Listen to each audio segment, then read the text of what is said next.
Okay, 750,000 people have died in America from drug overdose. We still don't have a solution. AIDS has killed over 700,000 people in America, and we don't have a cure for that either. But look, the first case of COVID was diagnosed in America just 155 days ago. And according to testimony we had earlier this spring, pharmaceutical experts say that we could have a treatment by fall and a vaccine by January. Keeping in mind, it took almost 10 years to come up with a vaccine for the influenza and 4 years for mumps. Nevertheless, the media and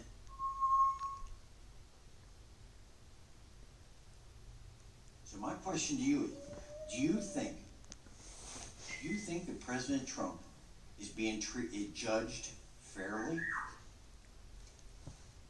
Oh, actually, that's an unfair question, because you're asking me to pass judgment on the press's treating of the President of the United States.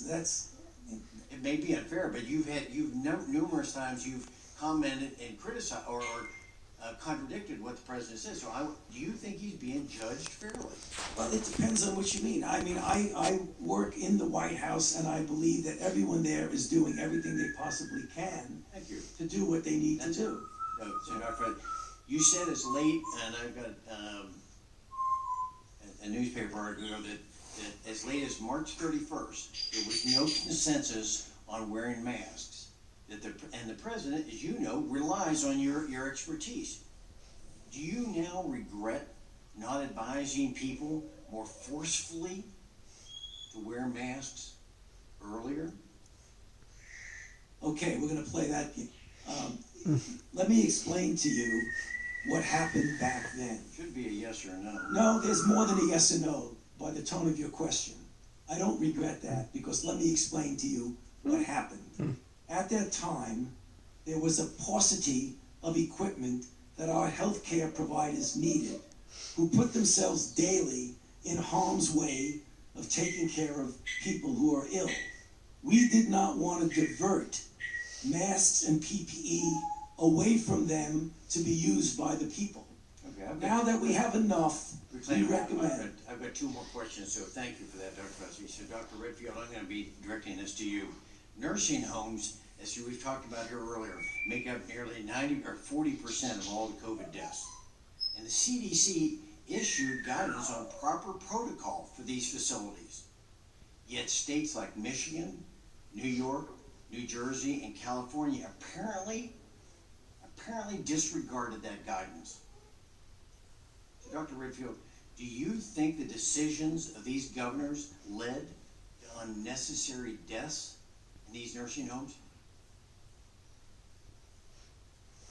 Thank you for your question.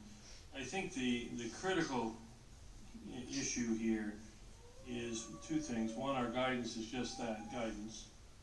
Two, areas that we could impact the nursing homes, particularly in the infection control, working together with CMS very aggressively early on after the Seattle outbreak was recognized, and that nursing home really rechanneled energy into looking at the effectiveness of infection control in those nursing homes.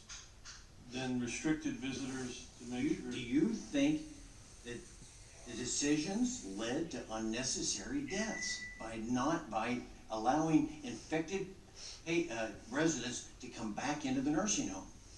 I think, again, all of these decisions that have been made in the early days are subject to hindsight. We gave clear guidance on how people should be handled if they come into these nursing homes. Okay, good. Now, the third question, back again to you, Dr. Redfield. We know in the foreseeable future that we're not going to have a zero risk of transmission. We're not going to get to that. So if we want our economy to recover, we know our schools have to reopen. So going back to the school question, in addition to tracing, distancing, wearing masks, what rate of infection is needed in your mindset for children to go back to school? What's the rate of infection? 1%? Yeah, I'm not prepared to give you that definitive answer. I am prepared to say that one of the most important things we need to look at is not the number of infections, but the consequences of these infections. And there's two really big consequences. One is hospitalization and mortality, and the other is our economy, right? And I think we're clearly seeing that in many parts of our nation, that one can open our economy safely, but it is going to require more vigilance than some of us see right now with the social distancing.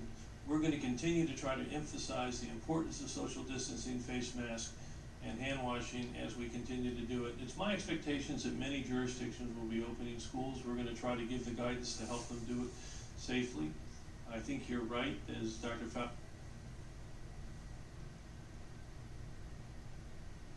operate in the jurisdiction at the time. I'm not prepared to give you that number, but I think we're going to see progressive jurisdictions move to open schools in the fall.